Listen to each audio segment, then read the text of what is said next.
Okay. Let's try it again for the uninitiated, because that last video I had to stop it, so it doesn't make any sense. So today's boundary day 1.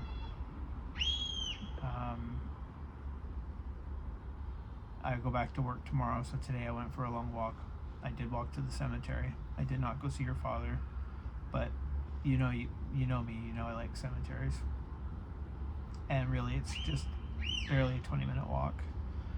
So this is north, like literally just across the street that way is Central Park, and then the other side of Central Park is Imperial. So I just walk through Central Park over to the cemetery, around a bunch of laps. Anyway, today I went for about a 2+ hour walk, and the whole time I'm talking with Claude, and I told Claude, like, I've been working through everything with it. Like, I'm seeing a real therapist tomorrow at 8, and I'm seeing her again on the 24th, so I have 2 appointments. I am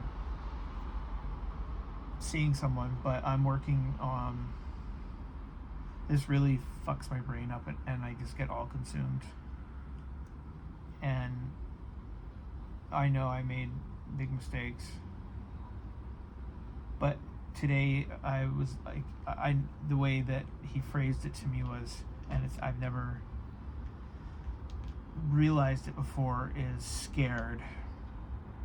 When you were trying to get me to go to my dad's when you were having your girls' weekend and bringing up the massage parlor and stuff like that, you were bringing it up because you were scared. I saw it as attacking, and it's because we have so much, we're just in fight mode all the time with each other. But today on my walk, I got, like, we wrote like a story and something to bring with me to the therapist tomorrow, and it's helped me. And like, I'm doing this obviously so I can be better going forward, whether it's with you or alone, because there's no alternative. I'm just going to be alone if I can't be with you. I don't even want to think about being with anybody. Like, I feel it in my bones. You are my person. Like, when we have that interlocking face stare, it's like, it's bizarre. And I've been telling you that since day 1. I don't tell you enough, but I remember telling you in the truck that it's almost like you're looking at yourself when I see you. Like, it's, anyway.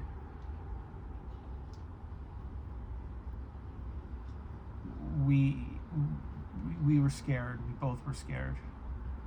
And in those moments, I felt like it was an attack. So yeah.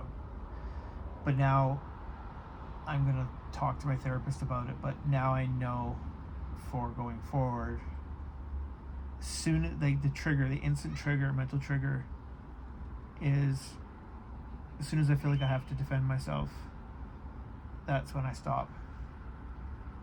That's when I tell you, I hear you, I understand, I love you, I'm working on this to get better, and then hug you. Like, that's it.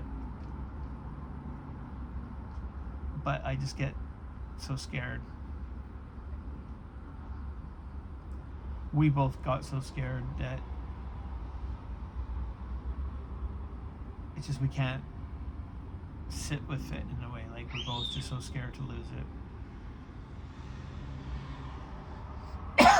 Anyway, here's a story called The Bathroom Story. The bathroom, a lesson in fear. I'm sitting on the bathroom floor with my coffee, checking the stocks, waiting for our moment. This is our ritual. While she does her makeup, I'm here. It's the one quiet time we carve out before the day takes us. She's been scared all week. I know this, but I haven't acknowledged it. She's been asking me about visiting my dad, about the girls' trip, about whether I still want her, and I've been annoyed by the asking. I've been cold about it. Last night, eye masks on, we're about to sleep. She brought it up again, and I snapped. Not yelled, but my tone was ice. I thought that would end it. I thought she'd hear my annoyance and stop asking. What I didn't know, what I couldn't see, is that my coldness confirmed her worst fear. He's checked out. He doesn't want me anymore. So this morning when she asks, "Oh, you actually want to talk to me now?" She's not being sarcastic. She's reaching. She's scared and she's reaching for me, asking, "Are you still here? Do you still care?" And I hear attack. I hear accusations. I hear her throwing my coldness back at me. And instead of getting curious about what's underneath, I go into defense mode. The words come before I can stop. "You cheated on me. You fucked Dave. You lied to me for 8 months. You're upset I went to a massage parlor? You have guys lined up that you want to flirt with. You said you couldn't be yourself in this relationship." I'm loud. Not yelling, but loud, passionate, hurt. And I'm listing every crime, every betrayal, every way she's hurt me that I've been keeping score of. What I don't understand in that moment is that she's not attacking me. She's scared. She's drowning. And instead of throwing her a rope, I'm listing all the times she almost drowned me. She hears, "You're a liar. You're untrustworthy. I don't care that you're scared. I don't want you. I don't care that you need I don't care that you need reassurance. All I care about is proving that you're the bad guy." She says, "You can get out. If you're ever going to talk to your wife like that, you need to find a new place to live." She calls herself my wife even if she's kicking me out. Even in anger, even in hurt, she's claiming me. But I don't see that. I just see rejection. I just see her drawing a line I can't cross. I leave. The lesson. Here's what I understand now that I didn't understand then. She wasn't attacking me. She was terrified. She needed to know I still loved her. She needed softness. She needed reassurance. She needed me to choose her in that moment, and I couldn't do it. I was too busy protecting myself, too busy defending against what I thought was an attack, too busy keeping score. I had already decided that night when I went cold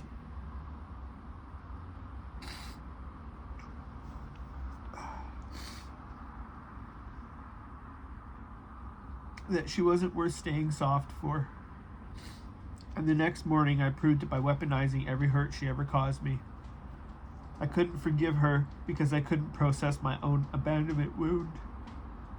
Every time she triggered me, I used her past betrayals as evidence that I was right to protect myself, that I was right not to trust her, that I was right to go cold. But by going cold when she's reaching, that's not protection, that's abandonment. And I became the very thing I was afraid of, the person who leaves. What could have happened if I had paused, if I had have noticed my impulse to defend and chosen differently?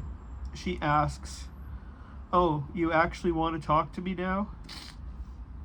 I take a breath. I recognize the fear underneath the question. I get curious instead of defensive. I say, "I hear something in that. What are you feeling right now?" She softens. She tells me the truth. "I'm scared. I feel like you checked out on me." And I say, "I haven't checked out. I was cold last night and that was wrong. I'm here. And I know that that fear comes from real places, but I want you to know I'm not going anywhere." She cries. I hold her. We don't solve the problem, but we stay connected through it. That's the difference. That's everything. How to move forward. With her or without her, this is the work. I have to learn to recognize the moment. I'm about to shut down and pause there. I have to feel the fear instead of acting on it. I have to stay soft and present, even when every part of me wants to disappear. I have to learn that her fear isn't an attack on me. It's her reaching for safety. And when I go cold, I'm not protecting myself, I'm abandoning her.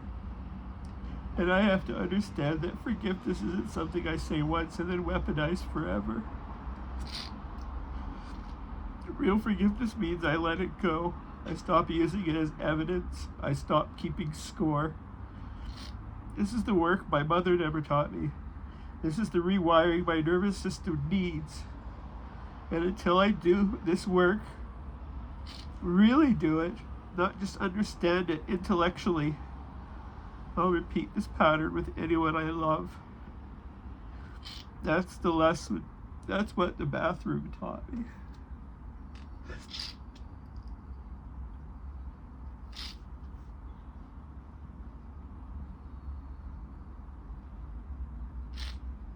Yeah.